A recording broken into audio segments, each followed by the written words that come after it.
Hello, everyone.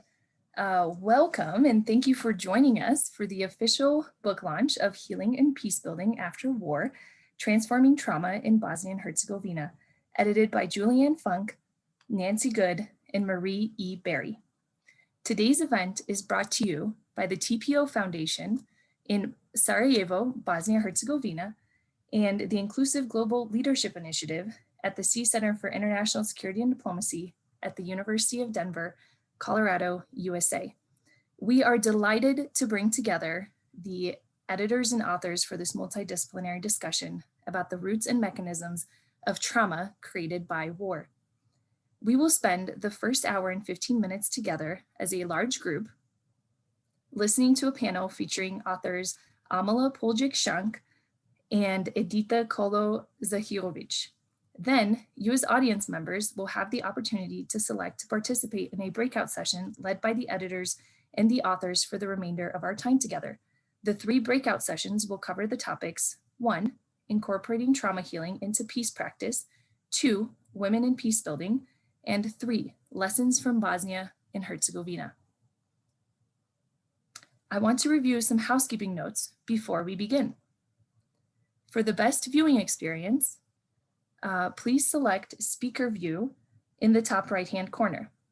In addition, we recommend selecting Hide Non-Video Participants, which is an option under your video settings on Zoom. Also, please note that you are muted and your video is turned off. If you'd like to ask a question during the panel, you can do so by using the chat feature at the bottom of your screen. We will do our best to answer as many questions as possible during the Q&A portion. Please note that your chats are visible to all attendees, and as such, we ask that all discussions remain respectful and kind. The host reserves the right to disable the chat or anyone's ability to post in the chat at any point if they are in violation of this policy. In addition, please note that this entire meeting, including the breakout sessions, will be recorded. To ensure that you do not appear in the recording, we recommend keeping your video turned off and your sound muted during the entire time, including during the breakout session. In addition, you can rename yourself to anonymous by right-clicking on your name, which will allow you to participate in the chat and Q&A sessions without revealing your name. If you have a profile picture in Zoom, you will also have to remove your profile picture in order to remain entirely anonymous.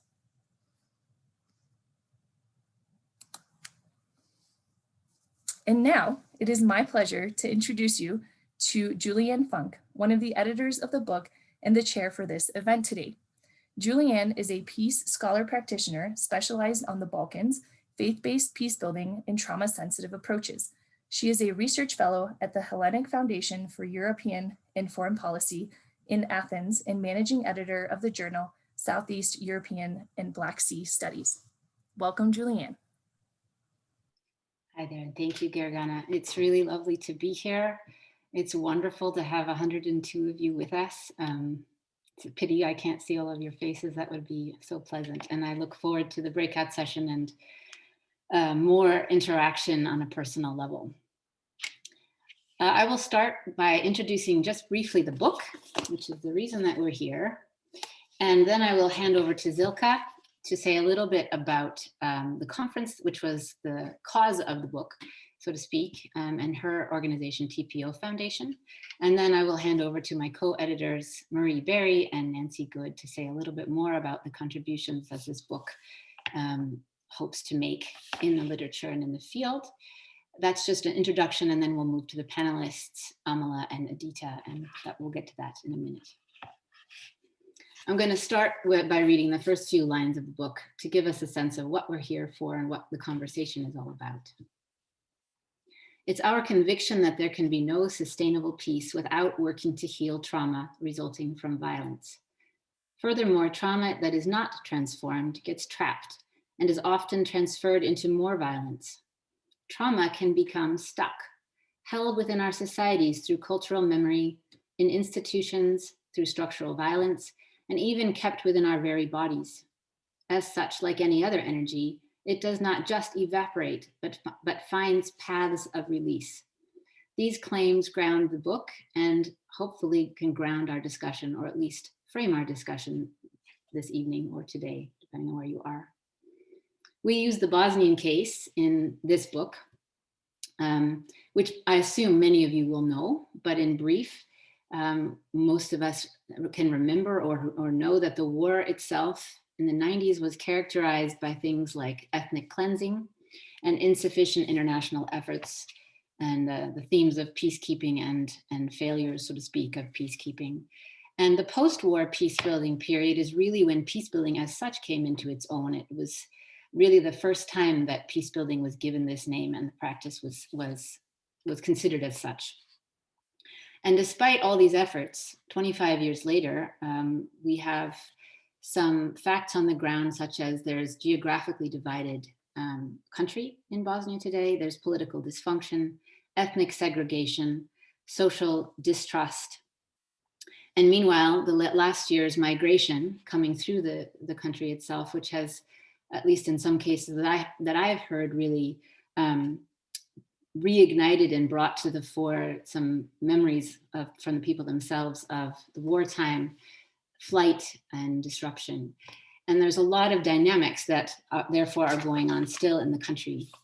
So that leads us to some questions that we hope to discuss this evening and that the book hopes to discuss, such as how does the legacy of war trauma underscore these dynamics in Bosnia and Herzegovina today? How might we design more effective interventions to address the still unhealed individual and collective trauma in Bosnia and Herzegovina? And what does the Bosnian case teach us about how to successfully conduct trauma-informed peacebuilding in the aftermath of other cases of violence? So we do hope that the case of Bosnia and Herzegovina is not a standalone, but really that this discussion here also takes into account other situations and lessons learned to take into other cases. That said, I would like to introduce you to Zilka Spahić-Ciljak, who is she was the reason that I got involved in this when she asked me to run the conference in 2016 in Sarajevo. Zilka is program director of the Transcultural Psychosocial Educational Foundation, or TPO, in Sarajevo. She has more than 15 years of experience in academic teaching and research and work in the governmental and non-governmental sectors, focusing on human rights, politics, religion, education, and peacebuilding. And I didn't write, but also definitely gender issues. Zilka, please tell us a little bit more about the background. Thank you, Julianne. And I would like to greet you all on behalf of TPO Foundation and welcome you to this book launch. So I will just say a few words about TPO because when we started in 1998 as part of the International Health Net TPO Foundation, we didn't know where we will end up. And I'm proud to say that from 2006, we've been working really hard to bridge the gap between academic and activist, governmental, non-governmental, but also religious and non-religious worldviews. And that we really try to be one of the leading organizations and inclusive approaches to education for peace, gender equality, and leadership. And yes, Julianne, gender equality is really important for me, but also feminism. Time is really flying quickly, and I cannot think, at this very moment that it's been 5 years, almost 5 years from the conference in 2016. It was the second international conference under the name Trauma, Memory, and Healing, when we all gathered in Sarajevo and later, ended up the conference in Srebrenica. And we had over 60 scholars and practitioners from different continents and cultural contexts. And TPO Foundation did it in cooperation with several universities from USA, Europe, and also centers from Croatia and Bosnia and Herzegovina. So we had a 3-day conference with so many wonderful presentations and discussions, and all the experts gathered at that conference from different fields, psychology, history, sociology, gender, arts, etc., discussed how to overcome traumatic experiences of individuals, but also communities in different cultural and political contexts. And apart from the exchanging good practices, but also friendships, the conference resulted in this book, Healing and Peacebuilding After War, edited by 3 colleagues and wonderful scholars, Julianne, Mary, and Nancy. And I'm really grateful that they did the editor's job, and they did it really great. So my hope is that the book is going to be a source of knowledge, experiences that will be also used by policymakers, universities, state institutions, NGOs, and that will help all of us who will be reading it to understand how to transmit the lessons from the Bosnian and the Balkans context to other post-conflict and then post-traumatic societies, and also to understand why trauma healing is important and relevant, not only for survivors, but also for all of us who should help and know how to show compassion and understanding. In the end, I really would like to thank all the authors and the organizers, and especially Gergana, who led us through the process of this book launch preparation. Thank you all, and I'm sure we'll have fruitful discussion. Thank you so much, Zilka. I just want to take a minute to quickly just say a couple thoughts from myself and also from Nancy in a second before we turn it over to the panelists. And what I wanted to share with you really is my favorite thing about this book.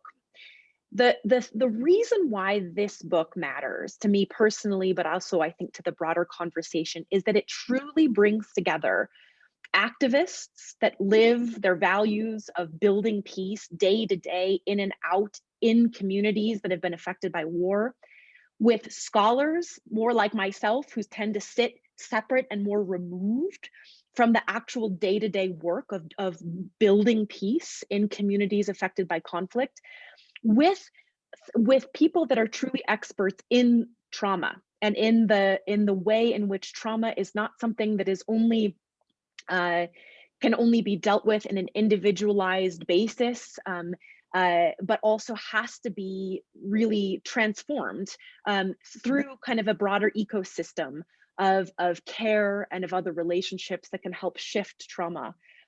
So my favorite thing about this book is that it is kind of a labor of love of all these different kind of perspectives and people. And I think what comes out of that is a real richness. And Nancy, I don't know if you have anything else kind of to quickly add before we get into the content. Absolutely. We didn't, thanks Maria, we didn't compare notes, but I would say that's really one of my favorite things about the conference that Zilka and TPO Foundation pulled together. And also what I'm excited about, for our discussion today, that with Zoom and because of COVID, we can come together in this way for these 2 hours, and it's a reconnecting of us in the many ways that trauma after war has touched our lives, and where we continue to be wounded and trapped in the trauma, and also though to connect it with us encouraging each other about what has worked, what are some pieces that are working, and sharing that around the world, not only in the Bosnian context, but again, this way of sharing our knowledge, what hasn't worked very well, but for the most part, to going forward, to encourage us. We need the wisdom of the smartest people in so many of the different sciences of where trauma has touched us. And I just say this as a clinician, to say that, in the book, we talk about some of the myths of what we had been knowing about trauma, and then clarifying not only what it's not, but now what it is that we're knowing, what it is, and continue to fold it out. And a key part of that, building on this connectedness with all of us, is that we need the smartest therapists, practitioners. We need the smartest sociologists, neuroscientists. Of course, neuroscientists would be pretty smart because they're studying the brain. But anyway, we need the smartest neuroscientists, sociologists, peace builders on the ground, researchers, family practitioners, folks who are working with victims, as well as those who have been perpetrators of the war, and how it is that we can come together in various groups, and especially inner dialogue, between our different groups and professions is just really key. I think those are the programs as we can be knit together in that way and integrated is really going to cause us to be stronger and take things forward. So those are a couple of thoughts that I'd say. Back to you, Julianne. Thank you both. These two co-editors have been wonderful assistants to my own thinking about how we bring this book into fruition. And it's been a long process, but it's been so beneficial. I wanted to add a couple of things. Zilka, in talking about the conference, didn't mention, and I think it might be of interest to those of you in the audience that, and I believe it's still there, tell me otherwise if it's not, Zilka, but the recordings from that conference are still on TPO's website.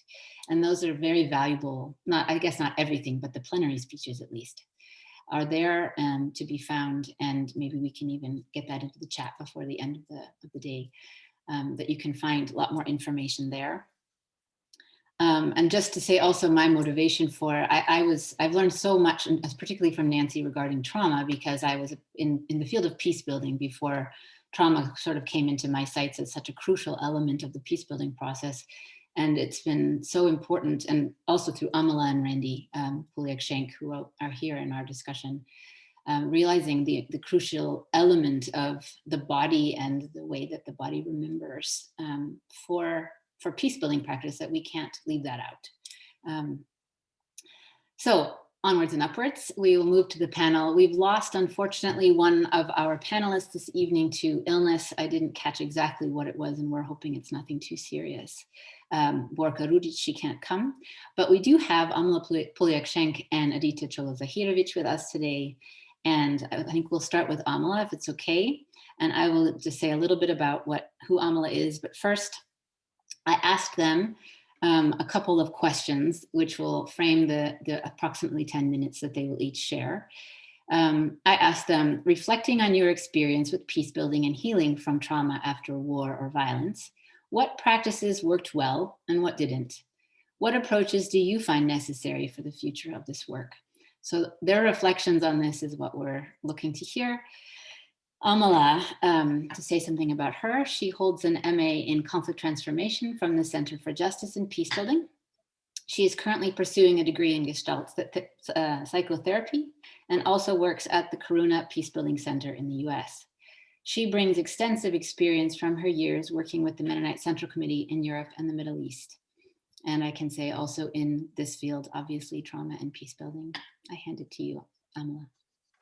Thank you, Julianne, for nice introduction and welcome to everybody. And as Julianne said, quite sorry that I cannot see the people. I saw some names that I know, and greetings to those that know me and that I know them. So it's we will catch up and check with each other on the Facebook.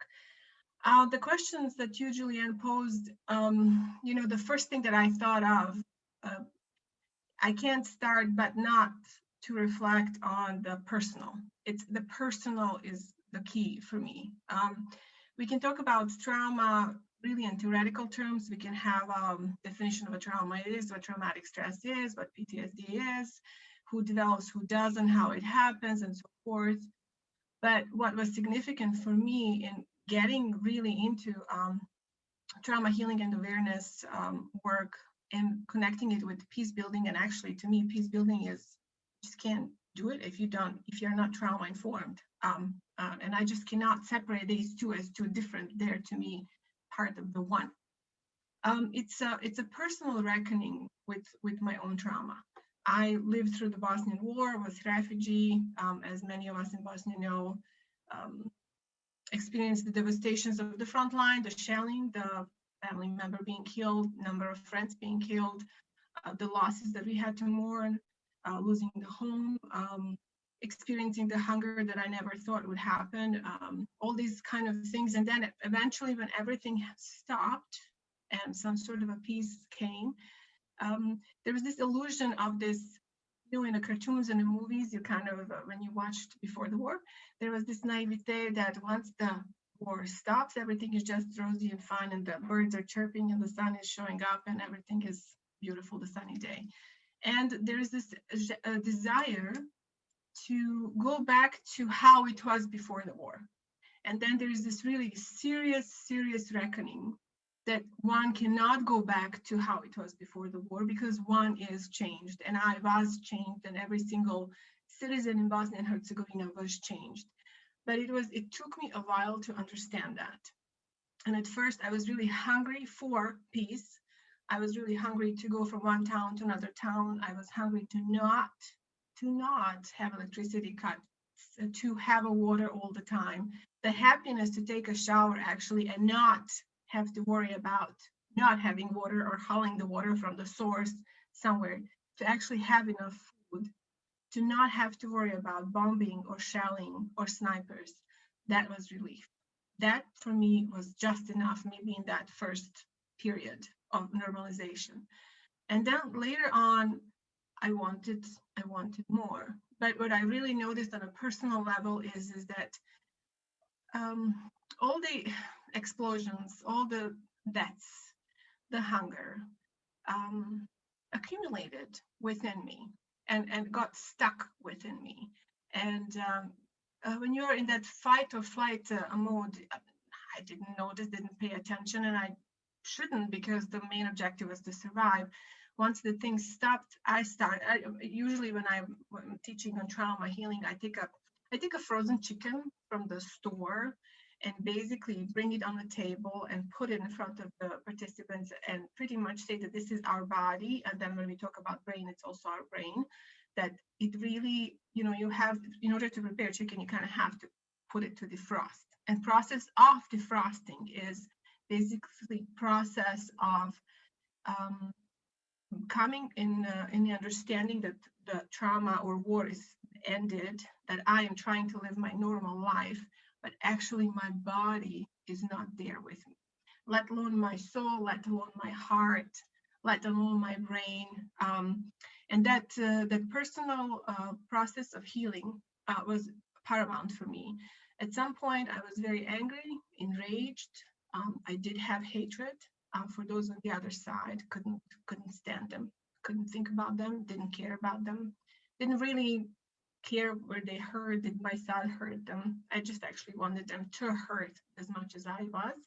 And then at some point, I think there became this realization that my healing process cannot depend on the sorry from the other side, because this may or may never happen. And that healing process, I need to be engaged. I mean, I'm in charge of my own healing process. And that's when I teach, is kind of the trauma is, it's almost like a different persona in me. And there is a fight internally happening where I am turning away from it because I'm trying to deal with it, and whatever my defense mechanisms are helping me to deal with. And actually the whole wisdom was to turn towards it, to look at it, to embrace it, to cry, to mourn, to recognize that I was actually traumatized from everything that I have experienced. So that personal process for me was so important and integral to me actually becoming later involved and choosing to finish psychology and then further on develop my understanding of theory and practice of trauma healing and recovery. What was important for me after this personal healing process, you know, moving into the group, how did this happen? you know, we have narrative in Bosnia and Herzegovina that we are the most mixed former republic, that we had the most mixed marriages, that this shouldn't have happened, but it happened. And then just the anger at that it happened, that we actually allowed it. I'm not going to talk about, you know, third countries involved and political, economical, whatnot. People here were part of this. And then trying to understand, how did we come to that point of being so afraid of the other, that was my neighbor, that was my family member, to the point that we dehumanized that other, that we actually could attack that other, could kill that other, could rape that other, where the other started not to have a face, not to have an emotion, and actually was not a human being. It wasn't even an animal. It was some sort of a thing that existed that totally separated me from the other. And that was prompting me to actually go and search into narratives of my own country and our Balkan countries. What did we teach throughout the history? What did I teach? What did I learn in my historical lessons in school? When I was doing my trauma healing, I was frantically afraid of knife. I was frantically afraid of being raped. Mind you, I did not experience that in the war, but with the trauma therapy, it really, I recognized that that was a transgenerational transmission of the stories from the previous conflicts and wars that Bosnia and Herzegovina was part of, and that Yugoslavia, former Yugoslavia, was part of. I integrated them into myself. They became part of me, part of my life story, not that I wasn't even aware of. And when the war exploded, somehow for me, all of a sudden, when we started to have concentration camps, it was just no brainer. Sure, this is what happened in the Second World War. Then when I started to be concerned, because we had to flee, that I might be raped, that had that shocking fear of actually experiencing that. In my course of working with the trauma, I recognized where that was coming from. So that it was important for me in this personal journey to also understand the group journey of my country and of the countries that were part of the Yugoslavia. I dove into the identity, into narratives, into transgenerational transmission of trauma, into victimhood, aggression, understanding how we stay stuck in the cycle of victim so that we are not able to move out of it, and what does it take, and how much strength and energy and power it takes for an individual level to move outside of the victim cycle into the healing process, let alone on the group level, and what the tremendous effort is needed, and how much support needs to exist in the environment for personal individual level to go through that process or to start that process, and let alone on the collective level. I really had the privilege to work with a number of organizations here in Bosnia, and some of them are Center for Peacebuilding from Sanski Most, Small Steps from Sarajevo, Sezon from Zenica, then partners that I worked with in Novi Sad, Center for War Trauma, a number of partners in Kosovo. And we worked on different teams and touched on different aspects of trauma healing. Some of the partners worked directly with former soldiers. Some of the partners worked directly with youth and women. And some of the partners worked with teachers, professors in the schools. And a trauma center in Bosnia and Herzegovina, Brado St. Anthony, had really worked quite a lot with the very mixed population. And the main goal was to bring the awareness and understanding of what is trauma. Because I remember when we started to work in trauma on trauma concepts in 2003, 2004, I was told people in Bosnia and Herzegovina are not traumatized. They're totally fine. And that I am basically imposing a foreign theory and practice into our context. I listened politely, and my conclusion was that people were not ready. And I think what opened environment to actually hear were a number of suicides that happened by the former soldiers that kind of were flashed on the screens, and the people got shocked. Well, how could that be possible? What was going on through their heads? These suicides were happening some in Croatia, some in Serbia, some in Bosnia and Herzegovina. And somehow that pushed the door open. And I was working with Franciscans in Prozor, and I remember a group of former soldiers, and we were working on trauma and trauma awareness. And there was this young man, age 25 or something like that. He was about 15 when the war started. The level of pain and the level of suffering that he went through was incredible. He was at the teenage years when the formation is so of his persona, of his life was so instrumental, and he had to go on the front line and fight. And I saw in front of me a young man who basically came to the Franciscan priest and said, if you don't help me, I will commit suicide. And that's why the priest recommended that he becomes part of our sessions or training in trauma healing and recovery. My legs gave up because I am not, you have a person in front of you and I'm thinking, oh my God, how am I going to be there for you? In what way, how can I help you? Because obviously he had reached the end, the edge. That training stayed for me like forever in my memory. Just to say that he's okay and fine, but that really made for me quite clear how this trauma can be like a high-level theoretical discussion where not average person has access. First of all, not because average person cannot have access to, because average person has other things in life that they need to worry about. So the responsibility of me and people that I mentioned that I worked with and of us all in the peace building field is to break it down in a manageable pieces of information that people can understand so that they could actually look at themselves and say, in the privacy of their own home, with their families, in the training sessions, when they're reading, oh my God, this somehow resonates with me in some way. And then start that process of opening up, looking for ways to how to start the process of healing on individual level.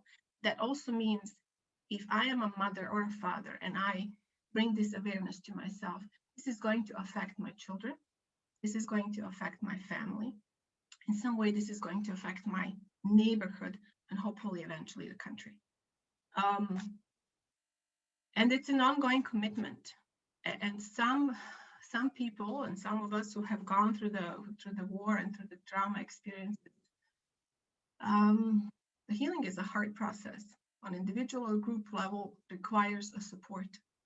Is it of the family members? Is it of the society in which we live? And my conclusion, as far as collective support here in Bosnia and Herzegovina, we are still not there.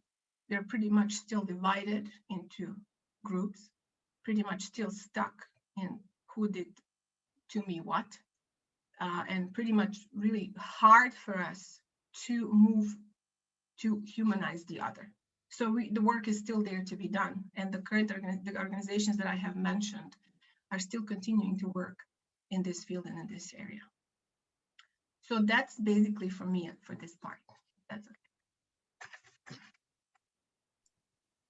Thank you so much, Amela. This was, yeah, in some ways, the older I get, the more I think that there's far more to stories than there is really to much else that we learn in life. There's so much wisdom in your story and so much difficulty. And I appreciate Katie Mansfield commented in the chat how indeed even for us, hearing your story is itself,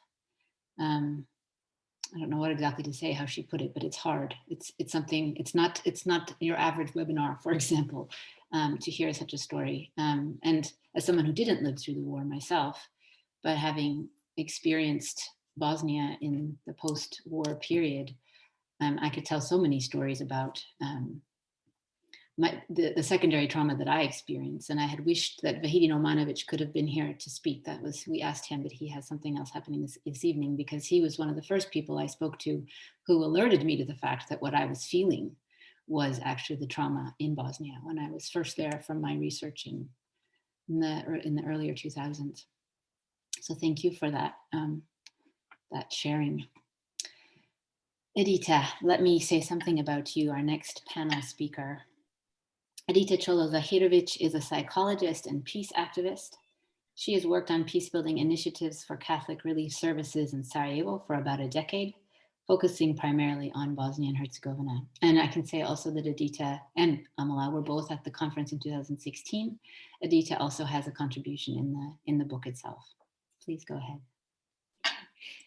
Thank you, Juliana, very much. I would like to say hi to everybody, even I cannot see the faces, and I'm also quite nervous, as you shared previously, about having this type of discussion and not being able to see people's faces and to connect personally, as that is very important for all of us who are working on peace building, and actually knowing that healing trauma is much more easier, sometimes much more challenging, but also much more easier when you have people together. So I am very glad. And I have to say, when I ask you, do I need to send you a couple of thoughts, what I would say, you said no. And I think that now I'm more proud than ever, because what I wanted to say after Amela's personal stories and giving perspective of individuals and how they feel traumatized after the war, I think lately I'm thinking more and more how our society is generally traumatized. And what I was thinking to say, it's a little bit more on a social level than on the individual level and on the group level. And I was motivated to talk in this way tonight, because a few months ago, when Corona started, like many of us probably, there was that period that you need to do something for yourself.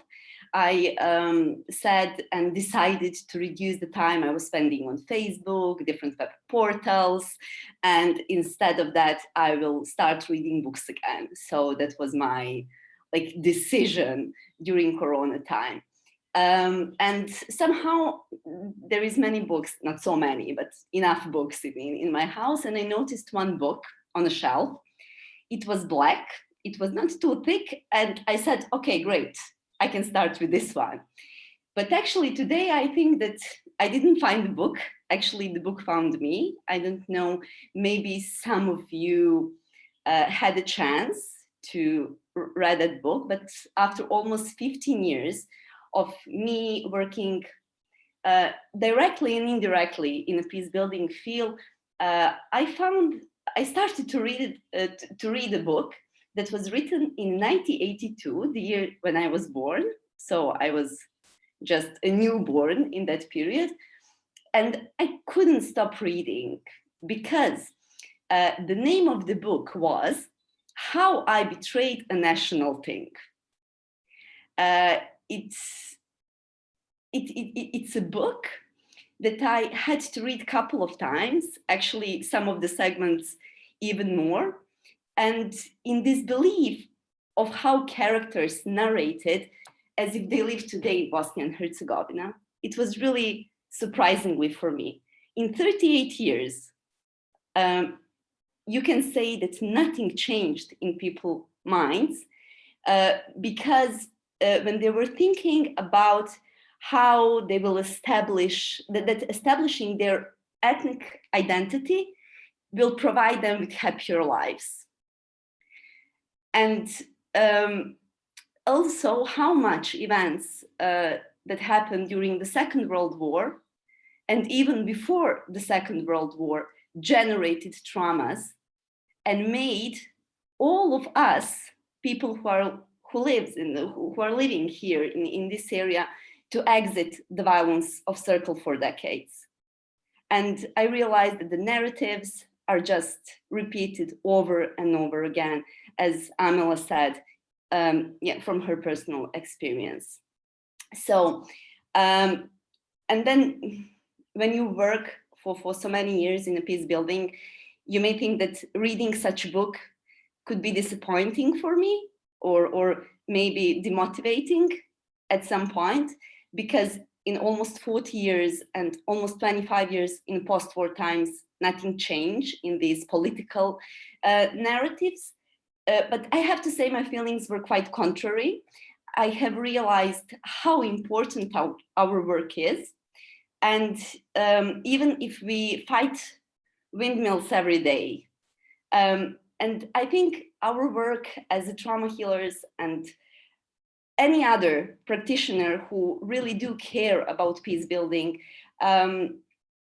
it's very much needed now in B&H, in this time when B&H is losing its multi-ethnicity, and we are becoming a country that is generally consisted of a couple of monoethnic regions. For the past few years, I'm also working a lot with youth, the high school youth and youth who are at the universities, and also youth political affiliates and youth political parties.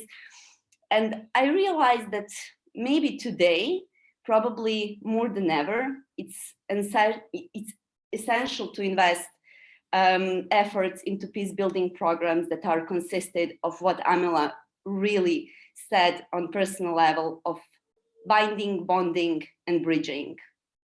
That we need to continue working with the new generation, encouraging them to self-react and heal, to reinforce relationship within their own identity group, but then also to go even more least, but to continue to rebuild relationship in different ethnic groups. Because I have to say that when I started, and I have to mention him, working with Goran Bubalo, who passed away this year, the incredible peace builder in Bosnia and Herzegovina, we didn't have so much challenges related to finding groups of people that are willing to be together at the same place and discuss difficult topics. But today I think that it's, even if it's done so many times before, it's crucial to gather youth from Banja Luka, Sarajevo, Mostar, Sié Chéou-Kang Center. Those are all small cities in B&H, and they're almost ethnically homogeneous because they will not be encouraged to look for those differences in their communities. The system is continuously narrowing the space in which they interact. It's not an incidental case anymore that some 20-year-old girl has never met any of her peers of different nationalities. It's becoming more and more as a common thing in Bosnia and Herzegovina. So I think that we need to offer additional space, that we need to offer a space where every person can achieve their potential through different art activities, to different cultural activities, to different educational activities, or any other activities where they can create strong bonds as they form a common identity, one that reaches beyond the national one. Some of the prominent critics of such approach will say, and it's something that we are always facing with, yeah, it's great. You can gather youth from different cities, and then you will always see that they will find joint connection as they're the same generation or similar. But still, if you ask them these difficult questions about who started the war and what do they think about war crimes, you will see that these efforts are senseless. But in my practice for these years I have been practicing peace building, I think that when people are saying these things to us, actually they're saying as a deeply traumatized people, because they will not let anything upshaken the way how they're functioning today. And as Amela said, we are still a country that is searching for the best way how to heal our traumas. But when you work with these young people, and probably many of you will also know, to heal their personal or collective traumas, I have so many examples of how participants after these joint events stayed in contact, started new relationship, build new hopes for themselves. Actually, as if you are considering that from the perspective of the cognitive behavioral therapy, you can see at first their cognitive change, and then you can see their behavioral change that is there. So I just want to say that we cannot forget the new youth generations, that we can use our experience in what worked well. And also we need to continue to provide a space for them to develop. And they will do that because they have a great potential, but just need a little bit of help on the way. But another thing that I want to emphasize, because Juliana, you asked me about what are important practices we can say. I think that oral history of war victims is something that we cannot stop doing. It has been proven many times that such events generate enormous empathy and understanding of others to deconstruct our beliefs and thoughts.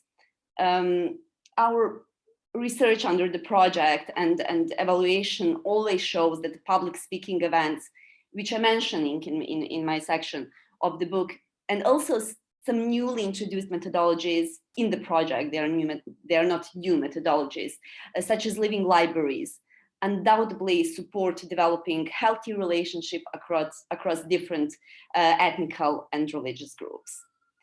And as I always think that we can do things better, when you said like what's not working well, actually I decided to say a little bit something about us, about people who are doing peace building and trauma healing. I think that we never achieved crashing the strong ties of ethno-nationalistic policies in Bosnia. So that is something that we were trying to do, but actually somehow we are never succeeding.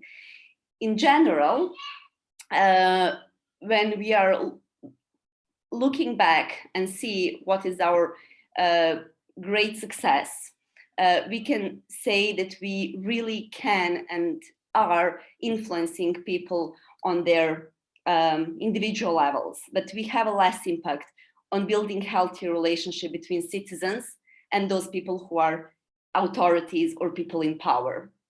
So why is that so? There is so many reasons, but it's crucial for peace building. It's crucial for creating a space where people can really relax and think about their own trauma and not be in some kind of position all the time to expect that something bad will happen. And even the peace building,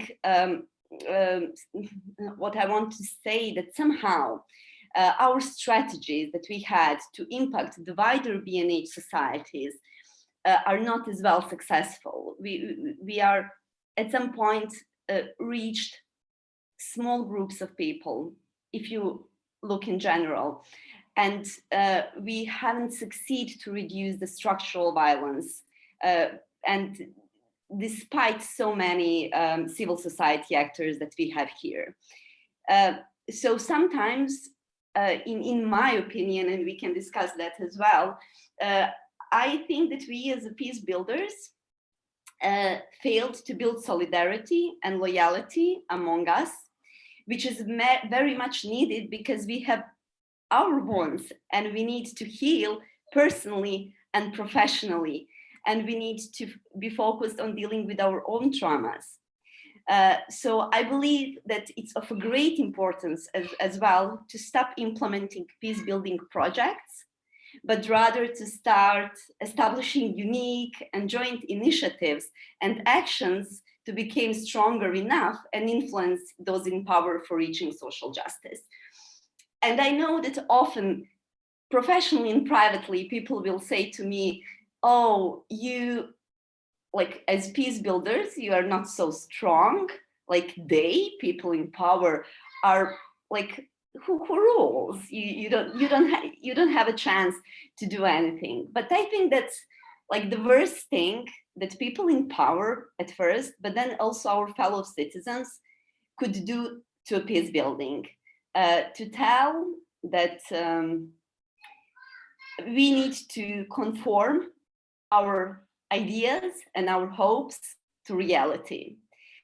Because peace building is the opposite of accommodation. It's full of potential and it's full of change.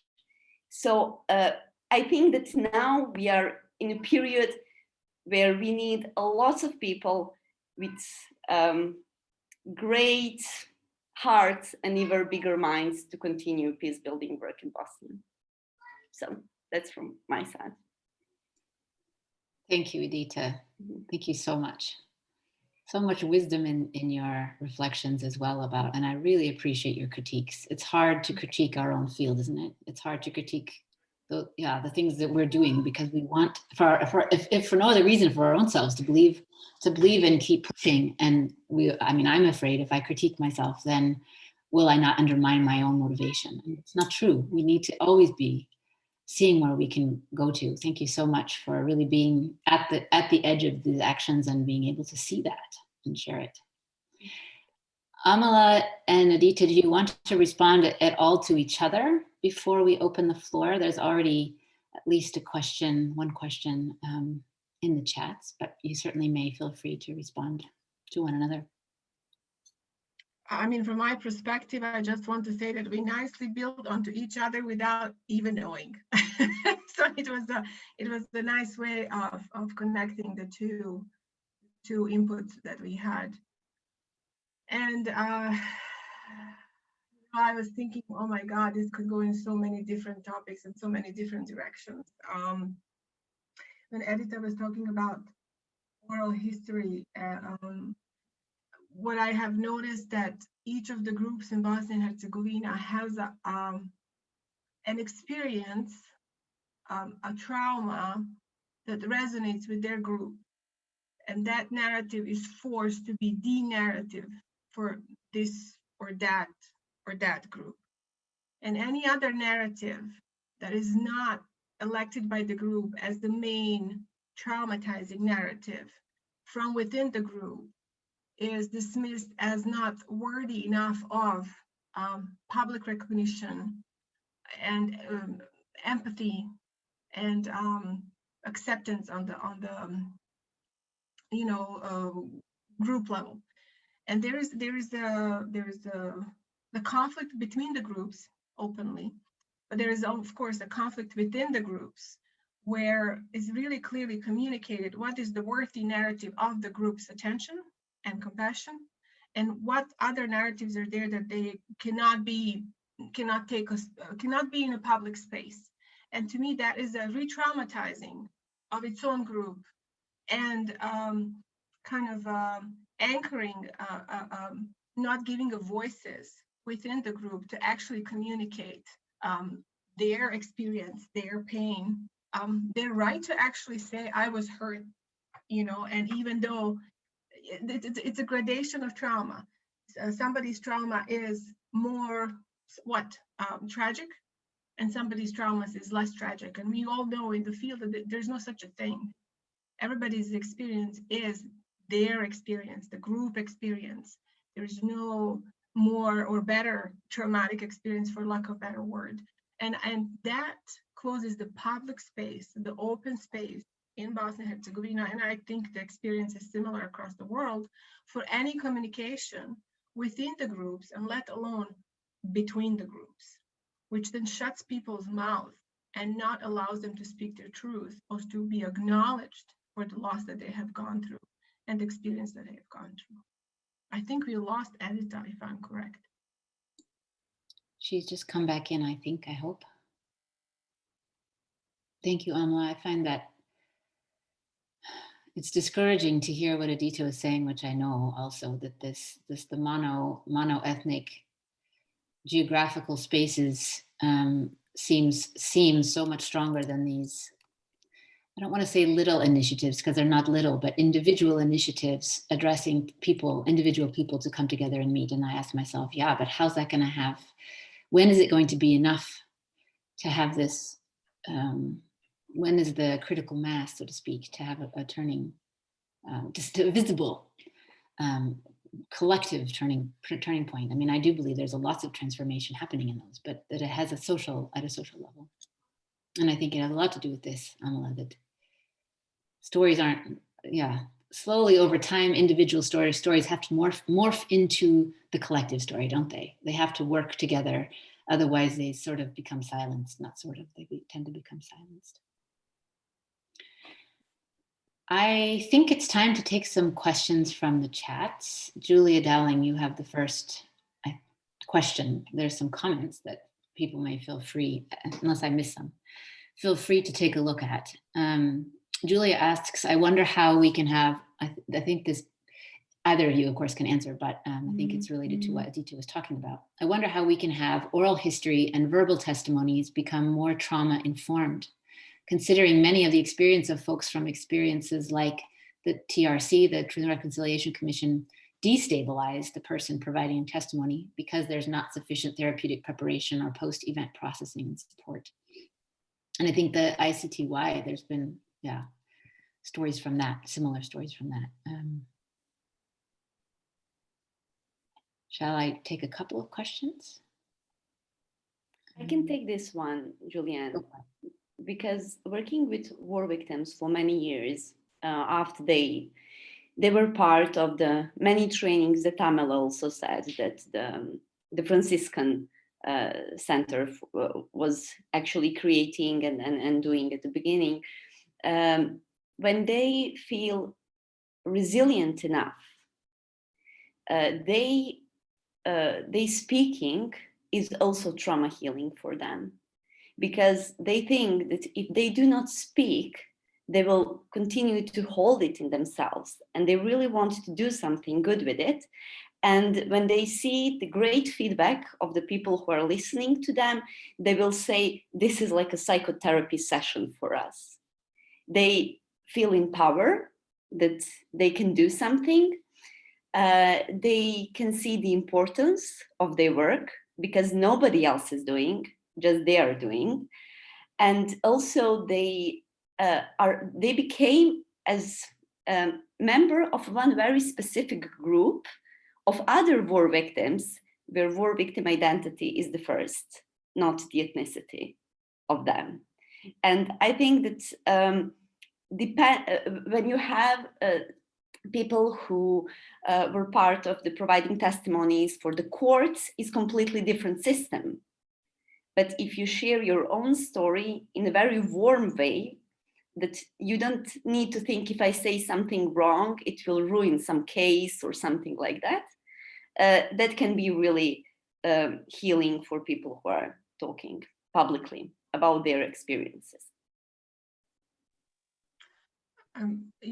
With the Truth and Reconciliation Commission, I remember when it started, not when it started, when it was happening, the writings and so forth, and the theories and discussions, and why it was initiated and how big deal that was. And the point of that, even though the testimonies was really to actually don't know even what the point was, because the people who committed the crimes were actually talked about the crimes. The families heard of those, what happened to their family members, were able to maybe find them and identify their bodies. But the aggressors got amnesty out of it for the confession. That is not a trauma healing all the way. It was for the families important for the families to hear where their loved ones were, what happened to them. Some of them finally got to know and got an answer to the loved one that never came back, that they never saw, or even though his body was found, they didn't know. So they had some answer, but that, the answer that they got, what after the answer? And that's the TRC was really faulted for that. There was no healing. The question is, the families, the friends who heard the stories, they were re-traumatized.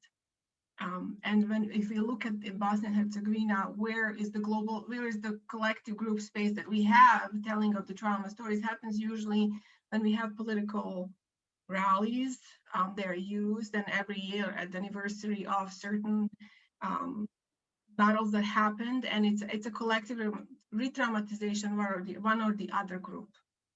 Absolutely effective tool to keep people totally frozen in their experiences. And what Edita is saying, actually identifying as far as I'm concerned, in Bosnia and Herzegovina, the safest places have happened with the organizations who intentionally worked on trauma healing, who really created that. When you have participants of 20, 25, 16, 30, and you work for 4 or 5 days or even 2 weeks, depending what type of workshop or seminar or training you had, and that's where the transformation happened. That's where the people finally, for the first time, felt safe. Is it in a monolithic group or they're in mixed group? Doesn't matter, to actually talk about the experience and actually experience some level of healing. Some of them continued to have a personal therapies to kind of further their process of healing. For some others, it was just so important to be part of the group where they finally were recognized that they're not going crazy, that they actually, what they experienced actually is true. And that they understand their pupils. I remember teachers in the school telling me at one of these trainings, like, oh my God, I can now understand why this boy and this girl in my class were totally checked out. They had very bad grades. And, and when we went into analysis, they were from Srebrenica, this is what they gone through. And to her, it just didn't click. And in our training, she finds like, oh my goodness. But that changed the course of her presence in the classroom and presence with the future students and the current students that she had at that time. So as far as Bosnia and Herzegovina is concerned, we are nowhere near this collective, public, safe space where people will be, in a trauma healing, you have to create a trusting, safe, and loving environment for people to actually talk about what happened to them. That's not possible, but it is to the organizations who are doing the trauma healing and carefully selecting participants and carefully working with participants. And that's I don't know if I even can call it a version of a trauma, of a truth and reconciliation of some kind, but mini, on a small scale. Thank you both. I have 3 questions here that I'll read out and you can see what you want to address. Boniface, Betty asks, how do we honor and draw the moral line between lived experience as truth-telling versus therapeutic re-traumatization canons in our practice? And there are some answers here coming from others in the participants. Another question from Samuel Sarpia, if I'm saying that correctly. In your advocacy, how much of your work involves organizing those at the top and those at the bottom in working together, power holders and those impacted by actions of power holders? And I was thinking also, Edita, after what you were saying, the infamous, or maybe it's not infamous, track 2 level that Lederach talks about, this bridging role. That seems to be so crucial. And one from Jeff Kelleher, can you cite examples of countries where trauma healing has succeeded? I'll stop there. Feel free to jump in.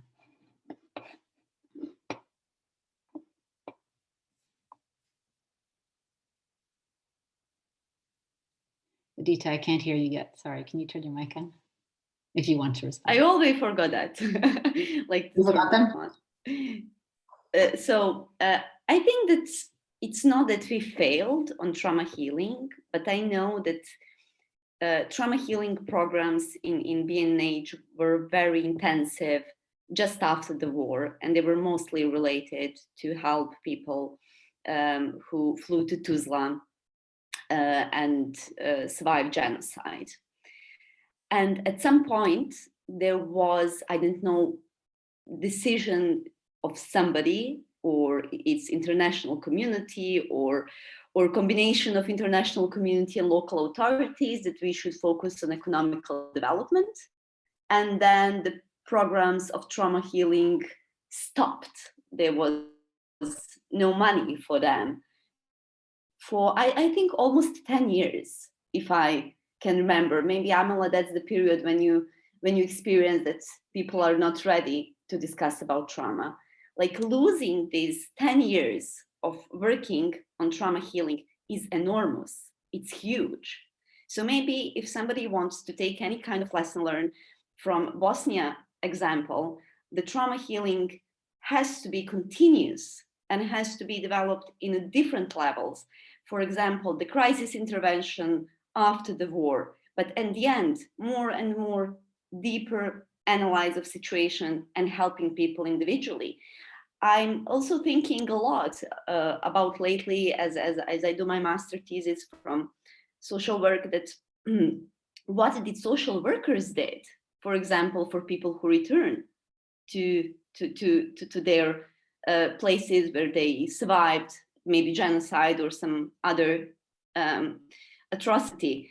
And I'm not sure that we had social workers who help to rebuild social cohesion.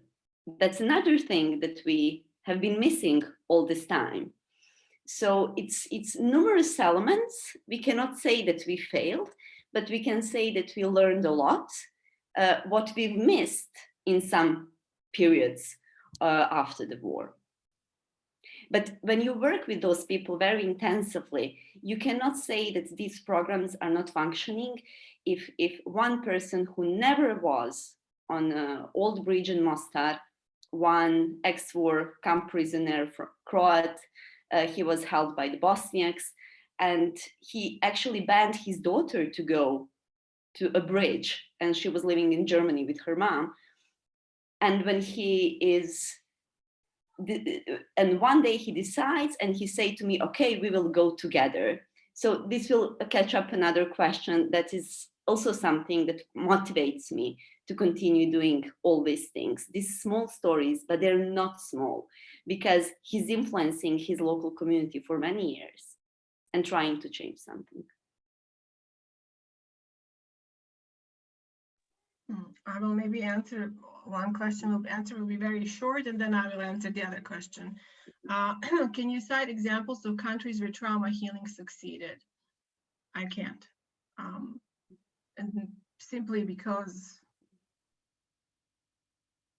I just can't. I might be uninformed, and if somebody has the examples.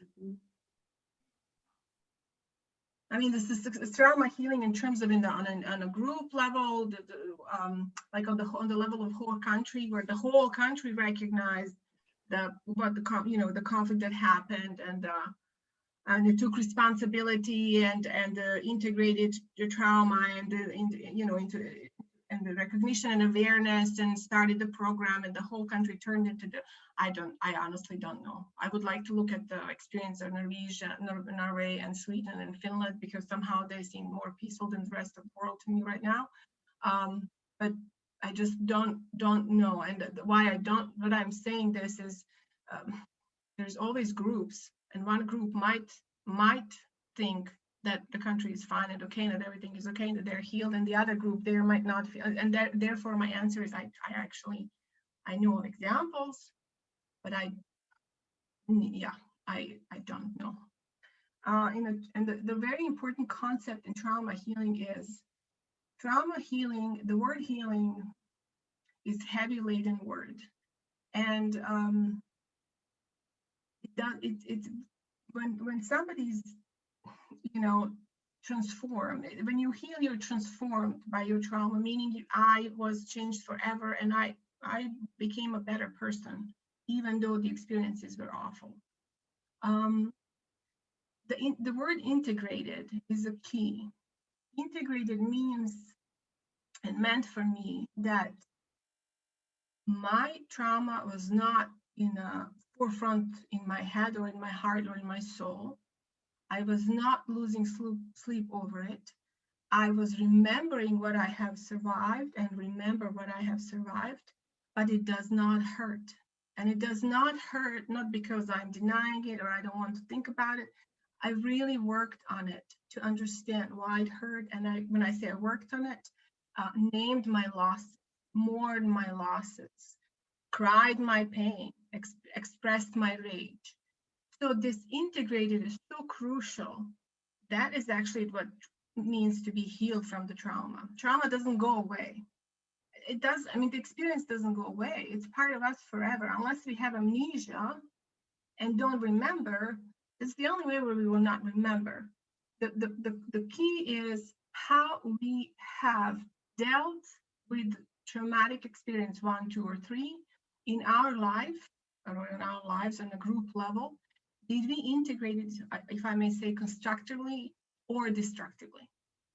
And to me, on a collective level, when we work in terms of, or, you know, in small groups or big groups, it is always important to, first of all, for us who work in the field of trauma healing and awareness, to take responsibility to do the work with integrity, with responsibility, with ethical and moral responsibility towards the participant, because the point is not to re-traumatize people. Point is to open space for healing. That is the oath that all of us need to subscribe to or live by or practice in our life. That's number one.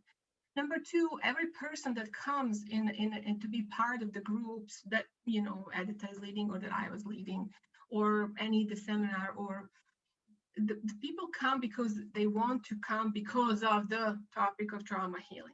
But there's also personal responsibility for each individual to recognize how much is, when is too much, and to say, hey, you know what, I trust you as a leader in this group, but I really, this is going beyond my capacity or ability to be present with you in this process right now. I really need to close, and I really maybe need to have a distance and leave because it pains me too much, or I cannot hold it too much right now, or I cannot be with you in this space right now. And I'm answering the question, lived experience is the overriding imperative, because the question was, what the person was trying to ask, if I understood correctly, is how to do trauma healing without, and how to do a truth telling without re-traumatizing. There has to be really a deep level of recognition for each one. I don't care if you're a trauma healer or not, even if you work on the topics that are very sensitive, doesn't matter. There has to be a level of ownership of who does this, to recognize that my words, my session, my actions, or our actions will actually hurt somebody. And in order for that not to happen, I need to prepare myself not to have that happen. I take responsibility for that, not to. But in order to be, you know, this shouldn't be done by people who are not, what do you call it? I don't want to say professional, who don't have a understanding of what re-traumatization means. And looking at our politicians, they're all trained very well in re-traumatizing. They have that PhD, not once, but 10 times over. So they're the first group that shouldn't be doing that. But obviously they're taking freedom and doing that on a daily basis as you're watching the TV. Yeah. Thank you.